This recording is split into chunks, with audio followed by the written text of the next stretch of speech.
8월 25일 금요일입니다. 규호와 함께 만드는 시편 묵상 시편 64편 말의 힘이라는 주제로 말씀을 나누겠습니다. 먼저 기도로 시작하십시오. 성경을 1에서 3 읽기 바랍니다. 꾸준한 영성 훈련은 당신의 생을 변화시킵니다. 첫 번째, 시편 낭독. 시편 64편 낭독자는 박경숙 권사님입니다. 하나님이여, 내가 근심하는 소리를 들으시고 원수의 두려움에서 나의 생명을 보존하소서. 주는 악을 꾀하는 자들의 음모에서 나를 숨겨주시고 악을 행하는 자들의 소동에서 나를 감춰주소서. 그들이 칼같이 자기 혀를 연마하며 화살같이 독한 말로 겨누고 숨은 곳에서 온전한 자를 쏘며 갑자기 쏘고 두려워하지 아니하는도다.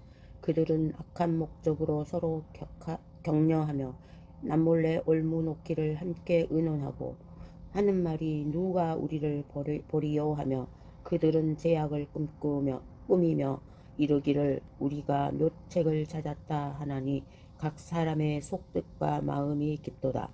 그러나 하나님이 그들을 쏘시리니 그들이 갑자기 사살에 상하리로다.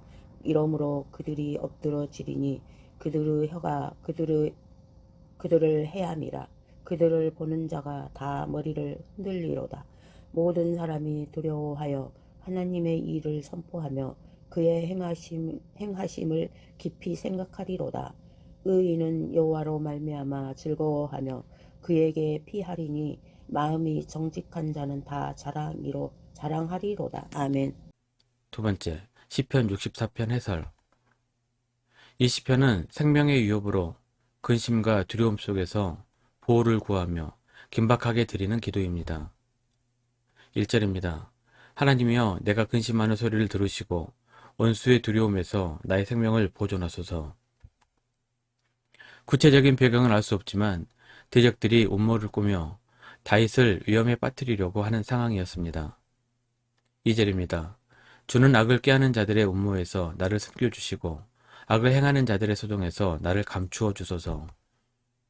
특히 말로 다윗을 해치려고 했던 상황이었습니다.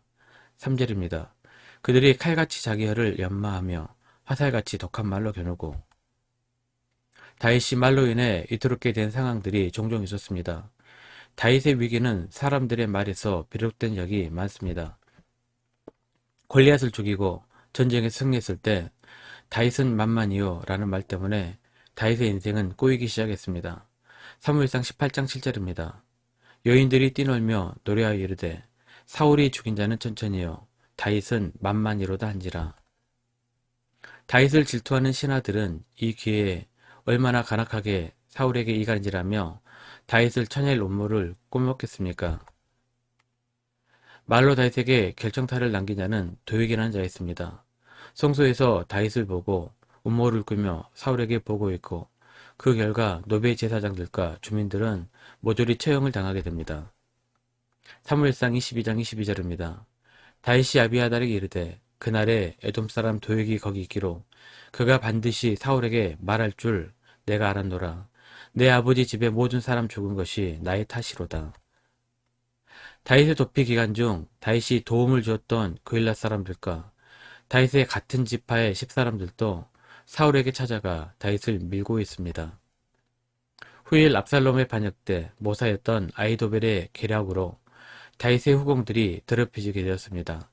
압살롬이 아히도벨의 말에 따랐다면 다윗도 잡혀 죽었을 것입니다. 어찌 보면 다윗의 인생은 말 때문에 고통이 시작됐을 뿐만 아니라 말 때문에 계속해서 엄청난 고통을 받게 된 것입니다. 시편 64편의 상황을 특정할 수는 없지만 이렇게 말로 인해 음모에 빠져 위태롭게 되었을 때 하나님께 보호를 간구하는 기도입니다. 세 번째, 말의 힘. 말에는 긍정적이든 부정적이든 힘이 있습니다. 그래서 말을 조심해야 합니다. 주의하지 않으면 많은 것들을 파괴해버립니다. 야고보서 3장 5절입니다. 이와 같이 혀도 작은 지초로되 큰 것을 자랑하도다. 보라, 얼마나 작은 불이 얼마나 많은 나무를 태우는가. 주님께서도 우리가 말로 심판을 받을 것이라 말씀하셨습니다. 마태복음 12장 37절입니다. 내 말로 의롭다함을 받고 내 말로 정죄함을 받으리라. 믿음은 입으로 시인하는 것입니다. 로마서 10장 10절입니다. 사람이 마음으로 믿어 의에 이르고 입으로 시인하여 구원에 이르느니라. 말은 매우 중요한 것이기 때문에 성경에서도 말에 관한 말씀이 매우 많습니다. 우리에게 주신 입으로 긍정적인 말을 하도록 노력해야 할 것입니다. 에베소서 5장 4절입니다. 누추함과 어리석은 말이나 희롱의 말이 마땅치 아니하니 오히려 감사하는 말을 하라.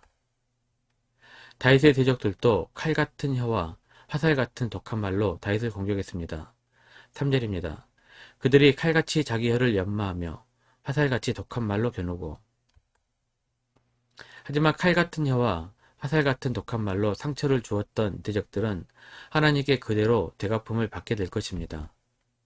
7절 8절입니다. 그런 하나님이 그들을 쏘시리니 그들이 갑자기 화살에 상하리로다. 이러므로 그들이 엎드려지리니 그들의 혀가 그들을 해함이라. 그들을 보는 자가 다 머리를 흔들리로다. 악독한 말을 하는 자들은 반드시 하나님의 심판을 받게 될 것입니다. 뿐만 아니라 사회적으로도 인정받지 못하게 될 것입니다. 말에 대한 보응은 잠언에서도 잘 기록하고 있습니다. 잠언 13장 2절 3절입니다. 사람은 입의 열매로 인하여 복록을 누리거니와 마음이 개사한 자는 강포를 당하느니라. 입을 지키는 자는 자기의 생명을 보존하나 입술을 크게 벌리는 자에게는 멸망이 오느니라. 말로 복을 받기도 할 것이고 말로 멸망을 당하게 될 것입니다. 그러니 복받기 위해서 우리는 입으로 선한 일에 힘써야 합니다. 창세기 12장 3절입니다. 너를 축복하는 자에게는 내가 복을 내리고 너를 저주하는 자에게는 내가 저주하리니 땅의 모든 족속이 너로 말미암아 복을 얻을 것이라 하신지라. 복받는 말은 축복하고 덕을 세우고 위로해주고 격려해주는 말입니다. 사도 바울도 우리에게 예언하기를 적극 권장했습니다. 예언이 잘못 이해되어 미래를 맞추는 말로 생각하는데 아닙니다. 예언은 덕을 세우고 위로하고 권면하는 말입니다. 고린도전서 14장 2절입니다. 그러나 예언하는 자는 사람에게 말하여 덕을 세우며 권면하며 위로하는 것이요. 말씀 요약합니다. 공격하는 입이 되지 말고 칭찬하는 입이 되시길 바랍니다. 최고의 말은 덕을 세우고 권면하고 위로하는 예언의 말일 것입니다. 1년 성경 일독 주간 계획입니다. 오늘은 금요일 예레미야 29장에 31장까지 말씀 천천히 묵상하십시오.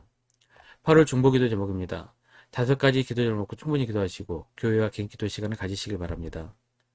가정에서 기도하기 힘드신 분들은 교회 나오셔서 주중 기도의 시간을 이용하시면 됩니다. 주중 기도회는 새벽 6시부터 밤 10시까지입니다. 하루 30분씩 최선을 다하시기 바랍니다. 그러면 여러분의 삶이 변화될 것입니다. 영상을 다 보신 분들은 확인 문자를 보내시거나 유튜브에 댓글로 달아주시면 정기적인 영성 훈련에 도움이 될 것입니다. 오늘 하루도 승리하시기를 기도합니다.